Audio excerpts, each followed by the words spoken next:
जो पारखी है गीतों को आप परख करके बताते हैं। कैसे?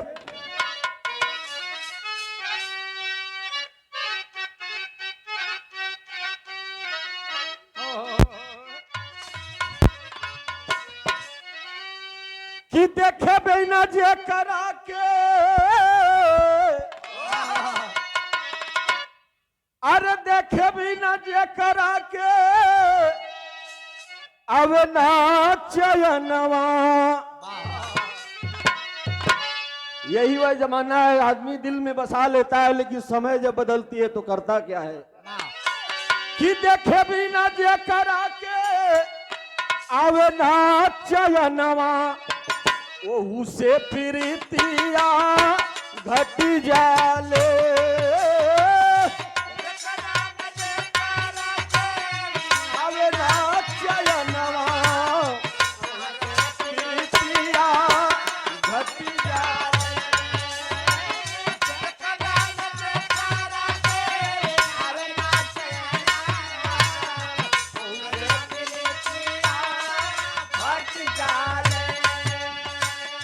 ऐसे भी भक्त हैं जो एमएलसी साहब के नाम पर जो कई बार कहे कि अगर एमएलसी साहब कह देंगे तो मैं यह दरोगा की नौकरी छोड़ दूंगा।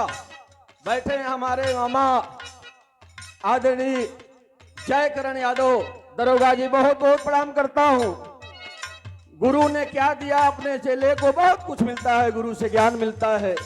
गुरु ने ही वह राह दिखाते हैं। तो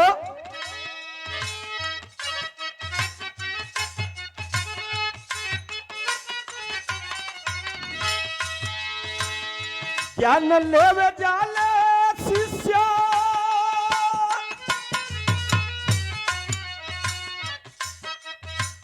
ज्ञान लेवे जाला शिष्य गुरु के भवनवा।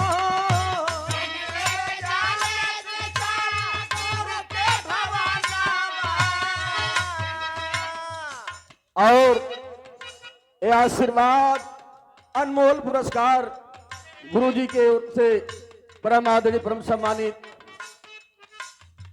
हमारे गुरु काशीनाथ एमएलसी साहब, चरणों में कोट कोट प्रणाम करता हूं। हमारे गुरु सुरेंद्र यादव, आपको प्रणाम करता हूं, सबको प्रणाम करता हूं। और 500 रुपए का पुरस्कार जयकरण यादव आप दरोगा जी की ओर से हमारे मऊ के सरजमी से बहुत बहुत प्रणाम। तो ज्ञान लेवे जाले शिष्य गुरु के भवनवा,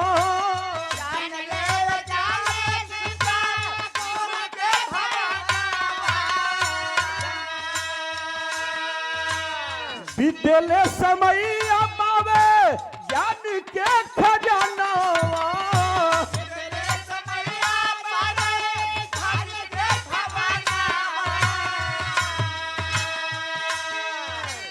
पूर्ण होवे विद्या आवे अपनी भावनवा, पूर्ण होवे विद्या आवे अपनी भावनवा, काहे के ज्ञानवा भूल।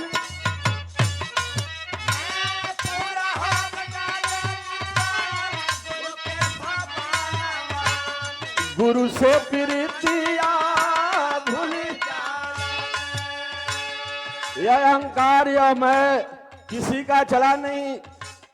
साहब ने पहले ही बताया, जो गुरु का अनादर किया उसको कहीं जगह नहीं मिलती, हर जगह से टूट जाता है। और 100 रुपए का पुरस्कार बड़े भैया शिव सागर यादव, समाजवादी नेता गाजीपुर से, आपको बहुत बहुत प्रणाम करता हूं। कैसे? पूर्ण होवे विद्या आवे, पूर्ण होवे विद्या आवे अपनी भवनवा, से ज्ञानवा।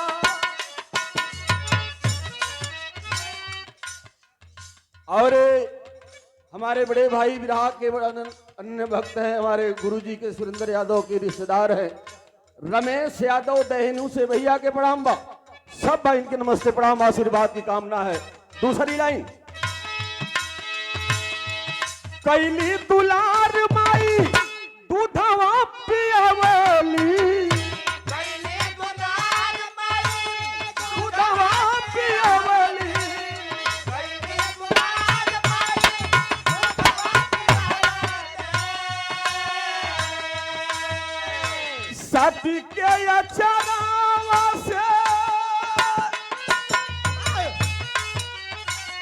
सती के अचारावा से रात दिन सुतवली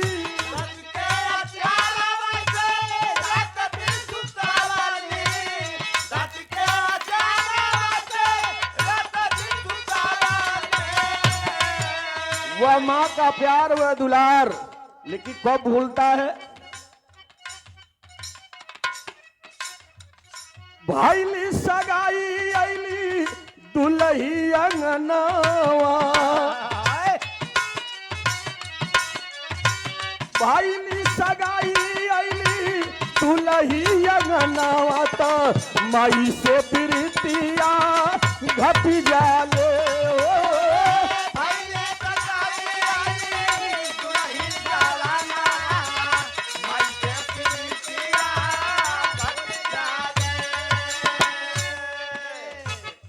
आखिरी लाइन है तक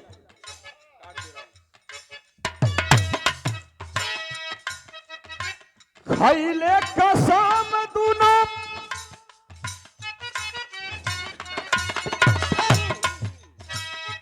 खैले कसम दूनो प्रेमवा के जोड़ी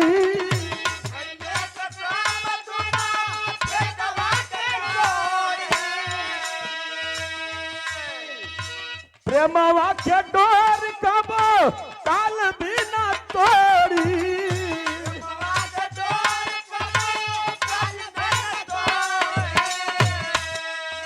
खैले कसम दोनों प्रेमवा की जोड़ी। काल कहने का मतलब काल भी इस बंधन को नहीं तोड़ सकता। वह प्रेमी और प्रेमिका कसम को खाते हैं, लेकिन टूटता कब है वह प्यार अभिशाप में जो बदल जाता है। कैसे? जहाँ दिन हो जाला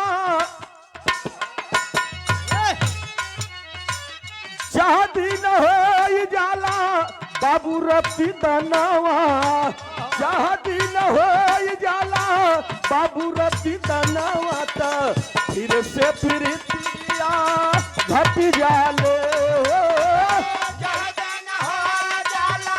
बाबू रत्ती दनवा फिर से प्रीतिया घट जाले।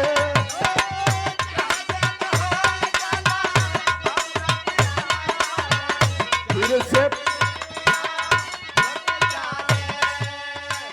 जह दिन होई जाला बाबू रत्ती दनवा तब फिर से प्रीतिया घट जाले।